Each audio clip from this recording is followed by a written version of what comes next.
Bem-vindo ao Transformados pela Palavra. Hoje vamos estudar Romanos 12, um capítulo profundo sobre a fidelidade de Deus e seu plano de salvação. Vamos comentar os versículos. Deixe seu comentário, compartilhe com seus amigos e inscreva-se no canal para mais estudos da palavra. E não se esqueça de conferir o link abaixo para nossa loja, onde você encontra diversos livros que vão edificar a sua vida. Suplico-vos, pois, irmãos, pelas misericórdias de Deus, de apresentardes os vossos corpos em sacrifício vivo, santo e agradável a Deus, que é o vosso culto racional.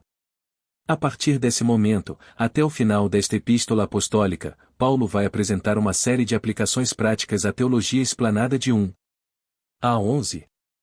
Segundo Paulo, a fé sincera e verdadeira em Jesus Cristo manifesta-se na obediência amorosa e dedicada à sua palavra.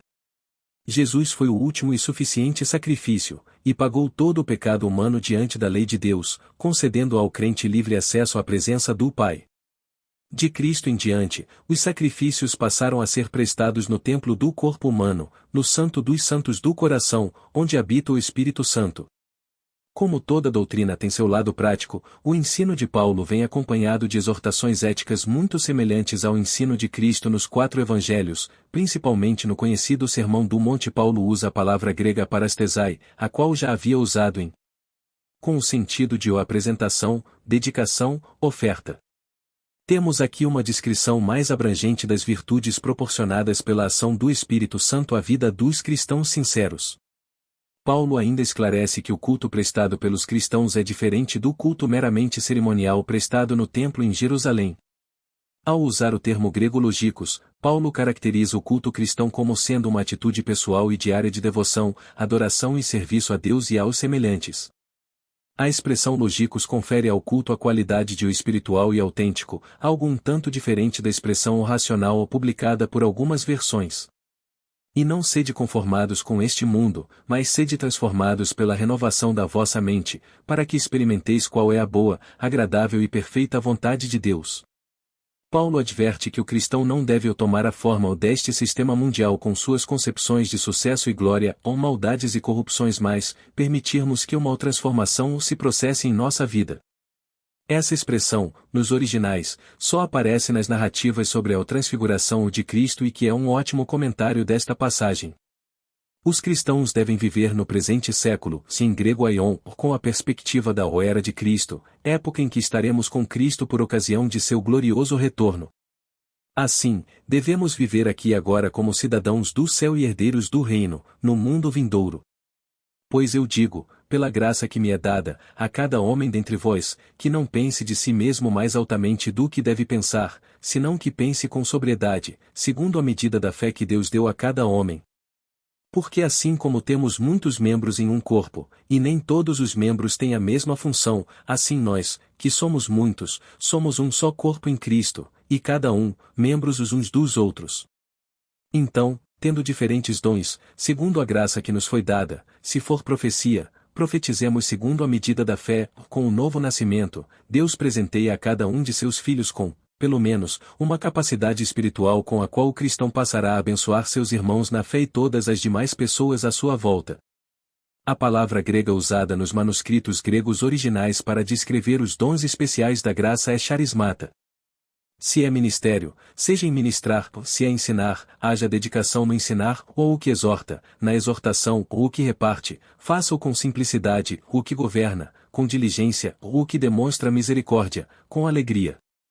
Paulo faz uma analogia entre os membros do corpo humano e os membros do corpo de Cristo, a Igreja, para mostrar a importância de todos no funcionamento saudável e feliz do corpo.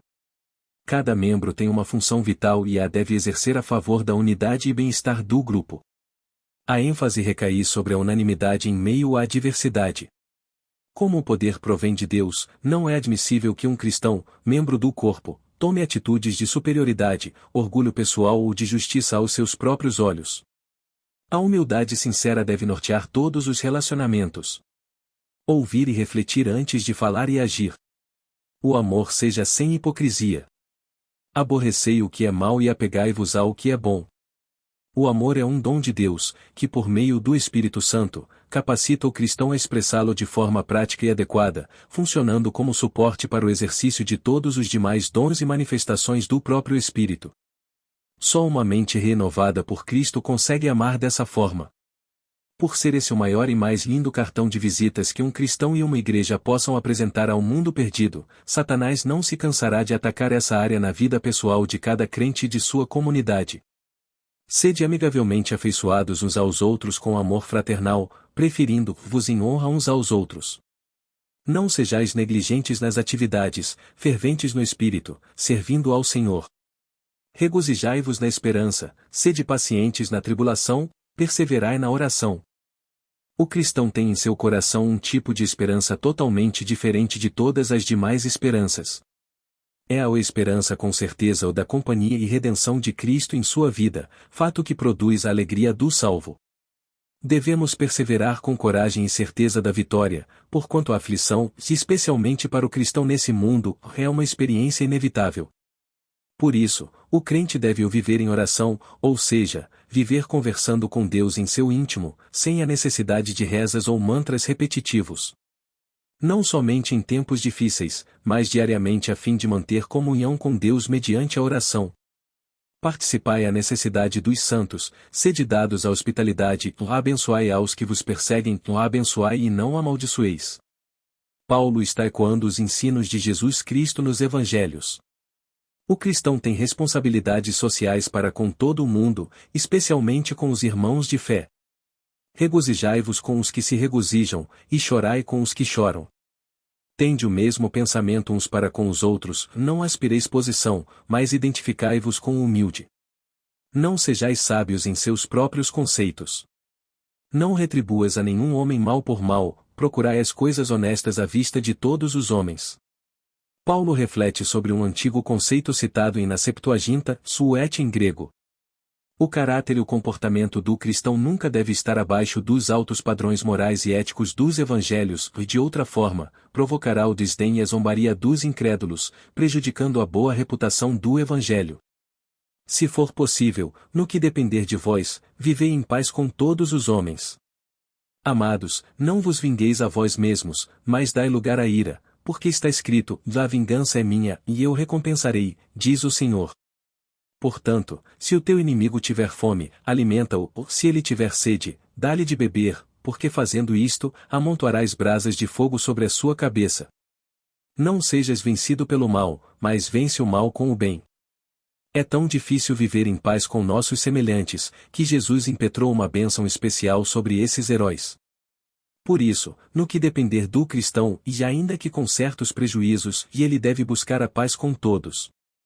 Fazer um bem a um inimigo tem o efeito sobrenatural de depositar brasas incandescentes sobre sua mente e coração, além de aplacar o natural desejo de vingança e, em muitos casos, poder comunicar de maneira prática e eficaz o caminho da salvação. Sem dúvida, a melhor maneira de demonstrar nosso amor por um inimigo é torná-lo num amigo. Foi assim que Deus agiu com a humanidade ao enviar seu Filho para nos salvar. Chegamos ao final deste capítulo. Muito obrigado por acompanhar até aqui. Não deixe de curtir, compartilhar e se inscrever no canal para mais conteúdos edificantes. E lembre-se, no link abaixo, você encontra diversos livros que podem fortalecer ainda mais a sua fé. Deus te abençoe e até o próximo vídeo.